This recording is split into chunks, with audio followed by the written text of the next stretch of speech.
100বার দেখুন, জনসাধারণকে অ্যাক্টিভ হতে হবে। আমাকে যেরকম বুঝতে হবে আমার শরীরে যে রক্তটা চলছে সেটা যেরকম আমার রেগুলার রিকোয়ারমেন্ট, জলটাও আমার রেগুলার রিকোয়ারমেন্ট। এখন আপনি বলুন না, গোটা মুর্শিদাবাদে আপনি নিজে তো কাজ করছেন, সার্ভে করছেন, গরমকালে কত জলের স্তর কমে যাচ্ছে, হাহাকার, চারিদিকে জল পাওয়া যাচ্ছে না, এটা তো অলরেডি শুরু হয়ে গেছে। আমি ছোটোবেলায় জলের অফুরন্ত জল দেখেছি, তখন জল নিয়ে যে কোনোদিন আলোচনা হতে পারে বা জল আমাদের কোনোদিন পেতে পাবো না, আমি একটা ছোটোবেলায় স্কুল কলেজ লাইফে এটা ভাবিনি। তাহলে আজকের দিনে সে ভাবনাটা আসছে, তাহলে আগামী দিনে সমস্যা আরও বাড়বে। আজকে থেকে সেটা যদি আমরা না করি তাহলে কিন্তু সে সমস্যা মিটবে না। স্কুল কলেজে যেটা পড়ানো হচ্ছে আজকে, হতে পারে একটা স্বর্ণময়িত জলভূমি বোঝানো হচ্ছে, সেটার এফেক্ট ইন্দ্রপ্রস্থেও পড়বে।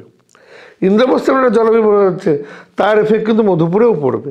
এটাকে যদি আমরা না রিয়ালাইজ করি, মানে যদি এটা আমি ভাবি যে আচ্ছা এটা তো ওনার সমস্যা, আমি কেন যাব, তাহলে তো সমস্যার সমাধান হবে না। কেন, আপনার প্রাণ হানি হবে কি হবে না সেটা কাউরি হাতে নেই।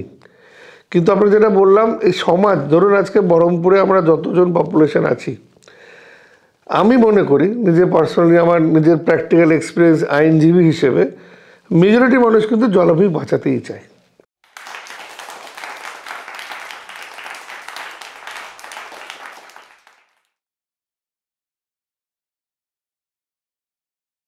আচ্ছা, নমস্কার সকলকে। আমি অ্যাডভোকেট অরিন্দম দাস, আইনজীবী, কলকাতা হাইকোর্টের, এই বহরমপুরেরই ছেলে, মুর্শিদাবাদেরই ছেলে। বিষয়টা হচ্ছে যে বারবার ডিসকাশন পয়েন্ট বা সব কিছু নিয়ে আমরা যারা আরবান সিটিজে থাকি, মানে ধরুন বহরমপুর যেভাবে ডেভেলপিং একটা শহর, যদি আমরা মুর্শিদাবাদ কেন্দ্রিক একটা কথা বলি, তাহলে আমরা একটা বড় সমস্যা দেখছি, সেটা হচ্ছে জলাভূমি বুঝিয়ে ফেলা। তো জলাভূমি বুঝিয়ে ফেলা একটা বড় সমস্যা এই কারণে, কারণ এটা ইকোলজিক্যাল যে ব্যালেন্স, মানে প্রাকৃতিক ভারসাম্য যেটা, সেটা নষ্ট হচ্ছে। এটা আমরা সকলে কম বেশি বুঝতে পারছি। জলের লেয়ার কমে যাচ্ছে, আমরা ঠিকঠাক জল পাচ্ছি না, এই সমস্যা যখন ফেস করছি। বিশ্বের বিভিন্ন দেশ, যদি আমরা সকলেই মোটামুটি এখন অ্যান্ড্রয়েড ফোন ইউজ করি, আমরা গুগল সার্চ করি, দেখি, এগুলো তো আমাদের কাছে নর্মাল, মানে আমরা মানে একটা সময় এই গুগলের উপর ডিপেন্ডেন্ট। তো সেটা যদি আমরা দেখি, পৃথিবীর বহু শহরে জলের ক্রাইসিস এমনভাবে যাচ্ছে যে ওয়াটার পেট্রোল পাম্প হয়তো খুলতে হবে।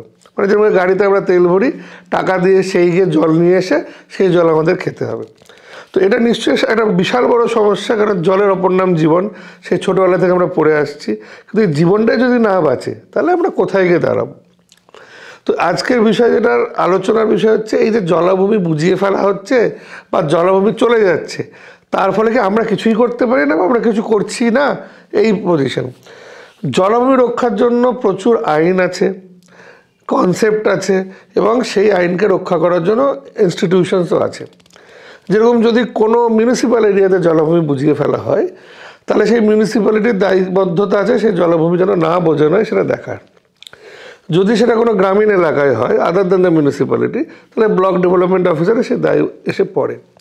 কমিটি আছে, রিজিনালস কমিটি আছে, জেলা ওয়াইজ কমিটি আছে, স্টেট লেভেল কমিটি আছে, আমাদের গ্রিন ট্রাইব্যুনাল আছে, কলকাতাতে তার এখন মানে কোর্ট আছে, আদালত আছে, আমাদের পলিউশন কন্ট্রোল বোর্ড আছে, এবং বিভিন্ন আইন আছে যেখান দিয়ে জলাভূমি প্রোটেকশন করা যায়। বাট তারপরও দেখছি কিছু হয়তো সংখ্যক লোভের ভিত্তিতে, লোভী মানুষের ফলে বলতে পারি আমরা, যারা আমাদের সঙ্গে সমাজে বাস করে, তাদের জন্যও জলটা প্রয়োজন, কিন্তু তারা তো সেটাকে গুরুত্ব না দিয়ে কিছু পয়সার বিনিময়ে এই কাজগুলো করছে ইললিগাল। দেখুন, লিগাল কনভার্সনও কিন্তু হতে পারে।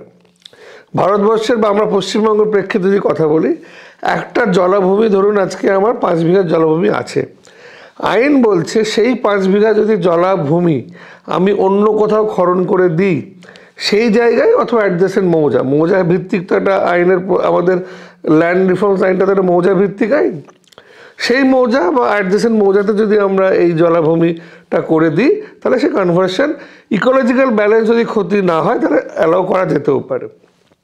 ম্যাক্সিমাম ক্ষেত্রে দেখছি সেটা হচ্ছে না। মিউনিসিপ্যালিটির ক্ষেত্রে যেটা আমরা বললাম, ইনল্যান্ড ফিশারিজ অ্যাক্ট বলে একটা আইন আছে, যার দ্বারা মিউনিসিপ্যালিটির কাছে পাওয়ার আছে। আমরা বহরমপুরের ক্ষেত্রে বলি, আমরা কিন্তু মিউনিসিপ্যালিটির তরফ থেকে অনেক জায়গায় চেষ্টা করেছি, আটকেও দিয়েছি, এবং ইভেন আপনারা দেখবেন আপকামিং ডেজে আমরা আটকাচ্ছি জলাভূমি, এই যে ভরিয়ে ফেলা ইললিগালি। লিগাল ভরানো একটা জিনিস, ইললিগাল ভরানো একটা জিনিস। বাট সমস্যাটা কোথায় বলুন তো, এই জলাভূমির অনেক আন্দোলন হচ্ছে, কিছু কিছু সংখ্যক মানুষ সেটা চাইছে, রক্ষা করতে চাইছে, কিন্তু লড়াইটা ঠিকভাবে হচ্ছে না। তার কারণ হচ্ছে সব কিছু লয়ের একটা লজিক্যাল কনক্লুশন আসা উচিত। আমরা অনেক সময় দেখছি, এই যে আপনাকে বললাম যে আমরা একটা কনভার্সন হয়তো অর্ডার দেখলাম কি দেখছি, একটা অর্ডার হয়েছে কনভার্সন, তার কিছু টার্মস অ্যান্ড কন্ডিশন আছে, সেটা ফুলফিল হচ্ছে না, আমরা চেক করি না। আমরা দেখেছি এই বহরমপুরের ক্ষেত্রে দেখলাম যে একটা জলাভূমিকে বলা হলো 33 শতক জলাভূমি, মানে 1 বিঘা জলাভূমি। যদি আইন বলছে যদি ধরুন আপনি 1 বিঘা জলাভূমিকে কোথাও বন্ধ করেন, তাহলে সমপরিমাণ অথবা তাতে বেশি জলাভূমি আপনাকে খনন করে দিতে হবে, সেই মৌজা অথবা অ্যাডজাসেন্ট মৌজা। এটাই অবধি আইন লোককে তারা দেখাচ্ছে। এবার হয়তো সবাই আইনটা বোঝে না বা জানে না, পুলিশ প্রশাসন দেখছে না, ঠিক আছে এই তো অর্ডার হয়েছে, কন্ডিশনটা তারা দেখছে না।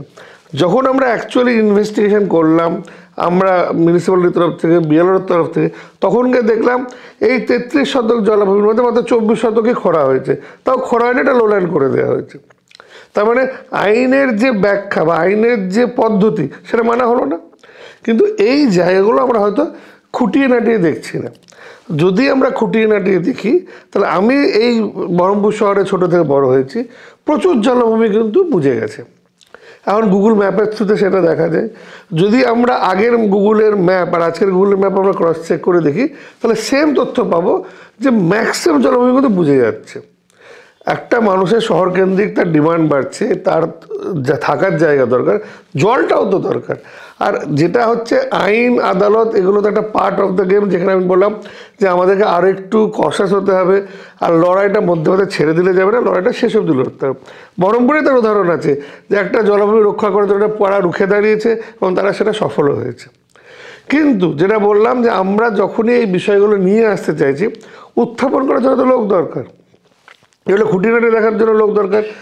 যদি কোনো অসাধু লোক জলাভূমি বুঝিয়ে দিচ্ছে বলে আমরা দেখছি, তাহলে সে যদি ওখানে লড়াই করতে পারে, তাহলে যারা জলাভূমি বাঁচাতে আছে তাদেরকেও সে সিমিলারলি লড়াই করতে হবে।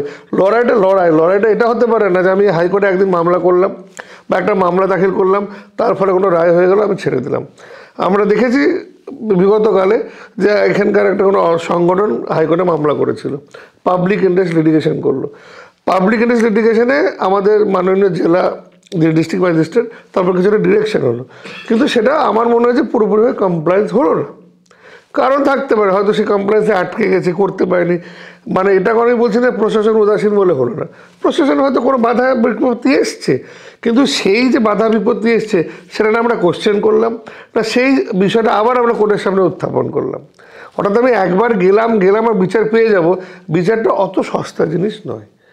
আমি নিজে একজন আইনজীবী প্র্যাকটিস করছি এত বছর ধরে, বিচার পেতে গেলে অনেক লড়াই করতে হয়, আর লড়াইটা যেখানে বৈষম্যের। কারণ কি, যারা এই জলাভূমিটা বোঝাচ্ছে তারা কোটি কোটি টাকা নিয়ে খেলা করছে, আর যারা লড়াই করছে তারা নিঃস্বার্থ লড়াই করছে। তাহলে এই যে একটা বৈষম্যের লড়াই, সেটা একদিনে কিন্তু হতে পারে না। উদাহরণ আছে, হাইকোর্টের কাছে গিয়ে আমরা জলাভূমি উদ্ধার করতে পেরেছি, কিন্তু লড়াইটা চালিয়ে যেতে হবে। আর সর্বশেষ একটাই বক্তব্য আমার থাকবে, যে মানুষগুলো আজকে জলাভূমি বুঝিয়ে দিচ্ছেন, আপনার কি জলটা প্রয়োজন না? আপনি কি জল খান না? না আপনার ভবিষ্যতের জন্য আপনি কি ছেড়ে যাচ্ছেন? কারণ এইটা যতটা না বড় একটা আইনি সমস্যা, এটা একটা সামাজিক সমস্যা।